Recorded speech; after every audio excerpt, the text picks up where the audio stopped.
தொழிலில் இது வரைக்கும் நாம் ஆனஸ்ட், அதாவது வேலை சுமை அதிகமாக இருந்திருக்கும். போன மாதம்லாம் அந்த கடினமான வேலையில் நாம் டைட்டாக இருந்திருப்போம். வேலை பளு என்னங்க தலையில் போட்டு இப்படி போட்டு இழுத்துன்னு செட்டிக்கிறேன், வேறு வழி கிடையாது. கடகராசியை பொறுத்த வரைக்கும் அனைத்துமே உண்டு. அரசு கிரகம் அல்லவா அது. கடகராசி என்பது தலைமை பொறுப்பு ஏற்று நடத்தணும். கடகராசியும் சரி சிம்ம ராசியும் சரி தலைமை பொறுப்பு ஏற்று நடத்தக்கூடிய பாக்கியம், அது சின்ன ஃபீல்டில் இருந்தாலும் சரி பெரிய ஃபீல்டில் இருந்தாலும் சரி தனிப்பட்ட முறையில் அவங்க முத்திரையே பதிப்பாங்க. அவங்க தலைமை பொறுப்பை ஏற்று தான் நடத்துவாங்க. கிடுகிட்டுன்னு மேலே வர்றவங்களும் இவங்க யாரை தவிர வேறு யாராலையும் முடியாது. கடகராசி தவிர வேறு யாராலையும் முடியவே முடியாது. அவ்வளோ ஸ்பீட்னஸ் இருக்கும் அவங்கக்கிட்ட, ஒரு நீட்னஸ் இருக்கும். இந்த வேலையை இப்படி தான் செய்யணும்னு சொல்லக்கூடிய அமைப்பு. இந்த நேரத்தில் சற்று காலங்கள் சரியில்லாமல் இந்த ஓராண்டு காலங்கள் துன்பத்தை அனுபவிச்சுட்ருக்காங்க. இந்த இன்பம் தரக்கூடிய நிகழ்வுகளும் சேர்ந்து நடக்க போகுது நம்ம வாழ்வில். விக்னேஸ்வராய நமக. வெற்றிவேல் முருகனுக்கு அரகரோகராம். அரகர நம பார்வதி பதையே. அரகர மகாதேவா. தென்னாடுடைய சிவனே போற்றி, எந்நாட்டவர்க்கும் இறைவா போற்றி. உருவாய் அருவாய் உலதாய் இலதாய் மறுவாய் மலராய் மணியாய் ஒளியாய் கருவாய் உயிராய் கதியாய் விதியாய் குருவாய் வருவாய் அருள்வாய் குகனே. வெற்றிவேல் முருகனுக்கு அரகரோகராம். உங்கள் அபிமான அனந்தலைவாழ் ஜோதிடர் வேலாயுதத்தின் நன்றி கலந்த வணக்கத்தை தெரிவித்து கொண்டு இந்த பதிவினை காண இருப்பது, ரிஷபத்தில் இடம்பெயரும் செவ்வாய் குருவோடு சேர்ந்து குரு மங்கள யோகம் பெற்று ஒவ்வொரு ராசிக்கு எவ்வாறு பலாபலங்களை வழங்குவார் என்று பார்ப்போம் வாருங்கள். எனது அன்புள்ளம் கொண்ட கடகராசி நேயர்களே, நம்ம ராசிக்கு 5ஆம் அதிபதி என்று சொல்லக்கூடிய செவ்வாய் பகவான் தான் அவர் தான். அந்த ராசிநாதன் இதுவரைக்கும் 10ஆம் இடத்தில் அமர்ந்திருந்த ராசிநாதன் ஆட்சி பெற்றிருந்தார். அவர் இடம்பெயர்ந்த குருவோடு சேர்ந்த குருமங்கள யோகம் என்று சொல்லக்கூடிய அமைப்பை 11ஆம் இடத்துல வீட்டிற்கு போகிறார்.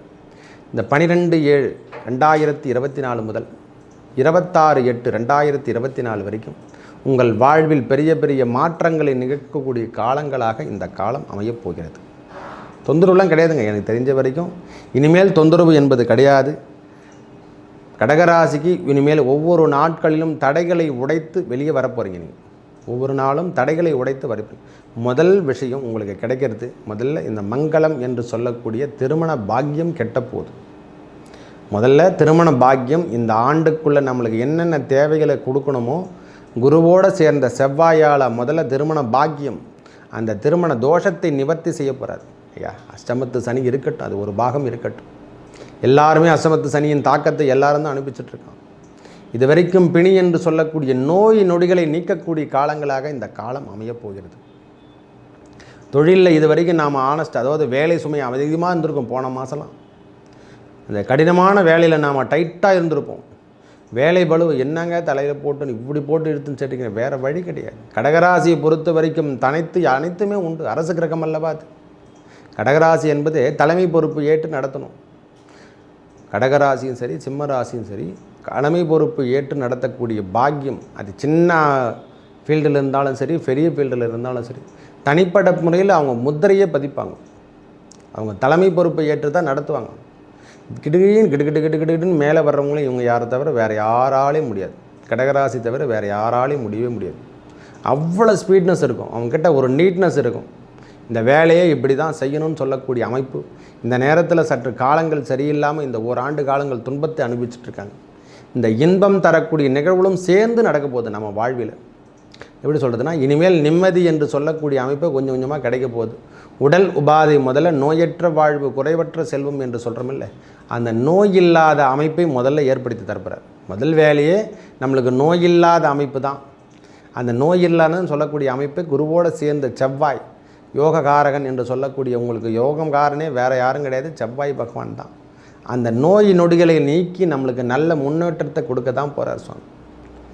நல்ல அமைப்பு தான் சொல்லலாம். ஒரே வார்த்தை சொல்லப்போனால், இந்த முறை உங்களுக்கு லாபம் தரக்கூடிய இடத்துல குருவும் செவ்வாயும் அமர்ந்து பிணிகளை போக்கக்கூடிய காலங்களாகும், திருமண தோஷங்களை நீக்கக்கூடிய காலங்களாகும், திருமண பந்தங்கள் ஏற்படுத்தக்கூடிய காலங்கள், காதல் திருமணங்கள் செய்யக்கூடிய காலங்களாக இந்த காலம் அமையப் போகிறது.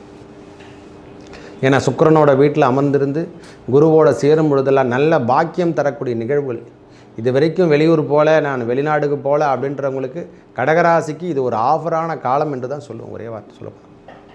பின்தங்கி இருந்தவங்க கூட இனிமேல் நல்ல முன்னேற்ற பாதைக்கு, ப்ரொமோஷனே இல்லைங்க எங்களுக்கு, என்னங்க வேலையில் எதுவுமே ப்ரொமோஷன் இல்லை, எதுவுமே கிடைக்க மாட்டேன். இந்த புத்திர பேரு என்று சொல்லக்கூடிய புத்திரக்காரகன், அந்த புத்திரம் கிடைக்கக்கூடிய காலங்களாக இந்த காலம் அமையும். திருமணமாகி ரொம்ப நாளாக இருக்குங்கய்யா கடகராசிக்காரங்களுக்கு, அது ஆணானா இருக்கட்டும் பெண்ணானா இருக்கட்டும், எங்களுக்கு அந்த திருமண பாக்கி இந்த பந்தத்தை கொடுத்தாரே கண்டு இறைவன் குழந்தை பேர் கொடுக்கல அப்படின்னு சொல்கிறவங்களுக்கு இந்த காலத்தை பயன்படுத்தி கொள்ளுங்கள். இறைவன் நம்மளுக்கு அந்த வேண்டுங்க, முருகப்பெருமானை வேண்டுங்க. இந்த காலம் இனிமையான காலங்கள் என்று தான் சொல்லுவேன். புத்திர பேறு கிடைக்கின்ற காலங்களாக அமையப்போகுது. செல்வங்கள், அதாவது அழியாத செல்வம் என்று சொல்லக்கூடிய அமைப்பை ஏற்படுத்தி தரப்படுறார் நம்மளுக்கு.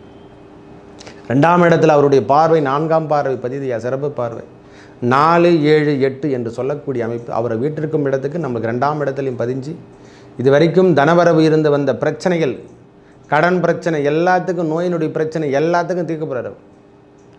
எல்லாமே இது ஒரு நல்ல ஒரு ஆஃபரான காலம். இந்த காலத்தை பயன்படுத்தி கொள்ளுங்கள். நல்ல முன்னேற்ற பாதைக்கு அழைத்து செல்லக்கூடிய காலங்களாகும்.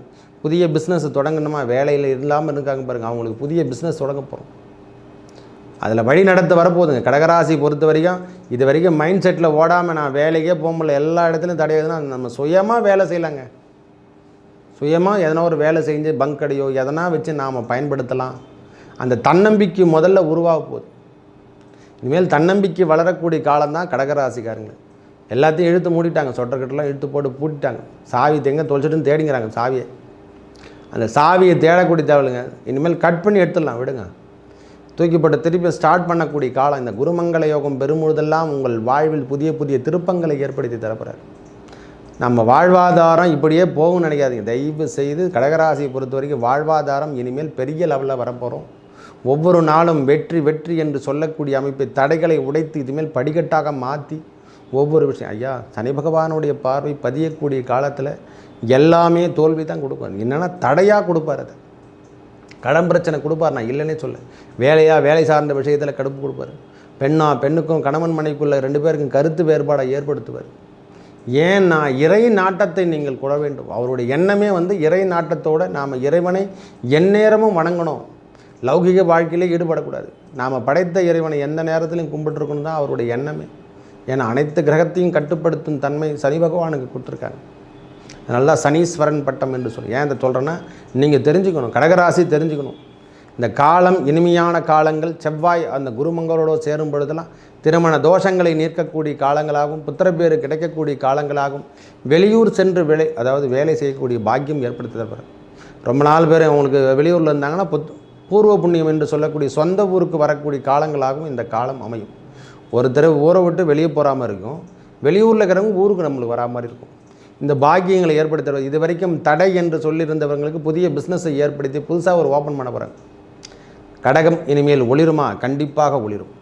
நன்மை தருமா? நன்மை தரக்கூடிய காலங்களாக அமையப் போகிறது. மனதிற்கு இதமான எண்ணங்களை உருவாக்க போகிறார். வெளியூர் செல்லக்கூடிய காலங்களாக நம்மளுக்கு ஏற்படுத்த. ரொம்ப டைட்டாகுதுன்னா வெளியூர் நம்ம ஒரு 10 நாள் இருந்துட்டு வரலாங்க. நிம்மதியாக எங்கன்னா ஒரு 10 நாள் நிம்மதியாக வந்துட்டு வரணும். அப்படி எண்ணத்தையும் இவங்க தான் கொடுக்குறார். ஏன்னா அவர் நம்ம ராசிக்கு 10ஆம் அதிபதி, அவரே 11ஆம் இடத்துல வரும்போது செல்வங்கள் சேரக்கூடிய பாக்கியமாகும். இனிமேல் செல்வத்தை நாம் இழக்க மாட்டோம். இனிமேல் சேஃப்டின்னு சொல்லிட்டு ஒரு இடமாவது வாங்கி போட போகிறோம். நம்ம தயவு செய்து நீங்கள் புரிஞ்சுக்கணும். எண்ணங்களை பூர்த்தி செய்யக்கூடிய காலங்கள். ஒரு மனுஷனுக்கு நீண்ட நாட்களாக ஏற்படக்கூடிய எண்ணம் என்னப்பா, நம்மளும் வாடகை வீட்டிலே வாழ்ந்துட்டுருக்கோம், எதனா ஒரு நல்ல வீடோ சொந்த வீடோ எதனா கிடைக்காதா அப்படின்னு எண்ணி வாழ்ந்துக்கிறவங்களுக்கு இந்த முறை நல்ல ஒரு அமைப்பு நம்மளுக்கு டெம்பரவரியாக ஒரு நல்ல அமைப்பை கொடுக்க தான் போகிறார். இல்லறத்தில் நாம் ஈடுபடணும், இல்லறத்தோடு நாம் வாழணும், குழந்தை குட்டியோடு நாம் இருக்கணும், பசங்களோட நம்ம வாழ்க்கை தரத்தை முதியவராக இருக்கட்டும் பெரிய சின்னவங்களாக இருக்கட்டும் தாய் தந்தையரோடு நாம் வாழ்க்கை தரத்தை உயர்த்தி பார்க்கணும். அதுதான் தெய்வம், வேறு யாரும் தெய்வம் இல்லை. முதல்ல தாய் தந்தையர் தான் தெய்வம், பின்பு தான் குரு, அப்புறம் தான் தெய்வத்தை நாம் வணங்கணும். இந்த 3 பேரையுமே இறைவனுக்கு மாதா பிதா குரு பின்பு தான் தெய்வம் கொடுத்தாங்க. இந்த 3 பேரையுமே தெய்வத்துக்கு இணையாக வழிபடணும். நாம் நிறைய பேர் வெளியே தேடிட்டுருக்கோம், நம்ம வீட்டிலே இருக்காங்க. தாய் தந்தர் தான் தெய்வமே, இது தெரியாமல் நிறைய பேர் வெளியே தேடிட்டு இருக்காங்க. அந்த கோயிலுக்கு போகலாமா, இந்த கோயிலுக்கு போகலாமா, வலுக்கு போடலாமான்னு. பரிகாரம் சொல்கிறது அப்பாற்பட்ட விஷயம். நாம் இருக்கின்ற தெய்வத்தை கவனித்தாவே போதும். உங்கள் தெய்வம் உங்களை தேடி வருமா, இல்லறத்தை தேடி வருமா. கடகராசி இனிமேல் துன்பம் என்பது இல்லை, இன்பம் தரக்கூடிய நிகழ்வுகள். ஏன் சாமியை சொல்கிறேன்னா, அந்த மாதிரி சூழ்நிலை இருக்கீங்க. வீட்டை விட்டு வெளியே போயிடலாமா, அந்த மாதிரி எண்ணத்தை உருவாகுது. தேவையில்லாத சண்டை சச்சரவுகளை உருவாக்குறோம் நம்மளே. அந்த பிரச்சனையிலேருந்து நாம் எப்படி வெளியே வரணும், நாம் தான் வெளியே எடுத்துக்க முடியும். நம்மளதுக்குள்ளே தேடினால் நம் எல்லா விடையும் நாம் கிடைத்து விடும். நமக்குள்ளே தான் தேடணும். தவறோ நன்மையும் தீமையும் பிறர் செய்ய வாரா என்று ஏன் சொன்னான்னா, இந்த புத்திமதியாக தான் அவங்க அனுபவப்பட்டு தான் சொல்லியிருக்காங்க நம்ம முன்னோர்கள்லாம். நாம் செய்யக்கூடிய செயலால் தான் நம்மளுக்கு துன்பமே ஏறுது. ஆசையால் துன்பத்தை அதிகரிப்போம். அதிகமாக எவ்வளோ தூரம் நாம் ஆசைப்படுறோமோ, நல்ல உணவு நல்ல இனிப்பு அதிகமாக சாப்பிட்டோன்னா சுகர் லைனில் ஏற்படும். நல்ல உணவுகளை உட்கொண்டால் அஜீரண கோளாறு ஏற்படும். அதுக்கேற்றாற்போல் எளிமையான வாழ்க்கை, எளிமையான தரத்துக்கு அந்த இறைப்பை நாம் எப்படி அரைச்சிடுமோ அதே மாதிரி தான் வாழ்க்கை தரமும். எவ்வாறு நாம் வெளிப்படுத்திட்டுமோ இனிமேல் சிக்கனமாக வாழணும், சிக்கமாக இருக்கணும் அப்படின்ற ஒரு எண்ணத்தை உருவாக்கி கொள்ளுங்கள். கடகராசி இந்த குருமங்கள யோகத்தோடு இருக்கக்கூடிய நாட்களில் 46 நாட்கள் நிம்மதி பெருமூச்சு என்று சொல்லக்கூடிய அமைப்பை ஏற்படுத்தி தான் தரப்படுறார். புத்திரப்பேர் ஆகட்டும், உங்களுக்கு திருமணம் தோஷங்கள் ஆகட்டும், எல்லாமே நிவர்த்தி செய்ய போகுது. கணவன் மனைவிக்குள் இருந்து வந்த கருத்து வேறுபாடெல்லாம் விலகுது. ஒன்று நம்ம டைவர்ஸ் பண்ண போது சொல்கிறோம் பாருங்கள், இவங்கெல்லாம் விட்டுட்டு வெளியே போகிறாங்களா, வெளியே பிரிஞ்சிடும். சும்மா தொந்தரவு பண்ணின்னு அவங்களே போட்டு இவங்களை கேஸ் போட்டுன்னு அந்த மாதிரிலாம் இருக்காங்க பாருங்கள், ஸ்டேஷன் கேஸன் போட்டு இழுத்துங்கிறாங்க பாருங்கள். அவங்களுக்கெல்லாம் இது ஒரு விடுப்பான காலங்கள். அதை விட்டுட்டு விலகிட்டும்பா, நிம்மதியாக கிடப்பேன், நானாவது கொஞ்சம் நிம்மதியாக இருப்பேன். அந்த எண்ணத்தை உருவாக்கக்கூடிய காலம், தொந்தரவுகள் விலகக்கூடிய காலங்களாக இந்த காலங்கள் 46 நாட்கள் இனிமையோடு வாழ போகிறீங்க. உங்கள் வாழ்வில் ஏற்பட்ட உடல் உபாதையாகட்டும், திருமண தோஷங்கள் எல்லாமே நிவர்த்தி செய்து நல்ல முன்னோட்டத்தோடு வாழ போகிறீங்க ஐயா. புதிய தொழில் செய்ய போகிறீங்க சாமி, நான் உண்மையாக சொல்கிறேன். கடகராசி புதிய தொழிலை நோக்கி தான் இந்த ஆரம்பம். வீடு கட்டலையே, வீடு கட்ட போகிறீங்க. மேலும் நல்லதெல்லாம் நடக்க இறைவன் முருகப்பெருமானை வழிபடவும், ஆதி நாராயணன் என்பது திருவரங்கம் என்று சொல்லக்கூடிய ரங்கநாத பெருமானை வழிபடவும் உங்கள் வாழ்வில் ஏற்பட்ட துன்பங்கள் விலகி நல்லதே நடக்கும். நன்றி, வணக்கம்.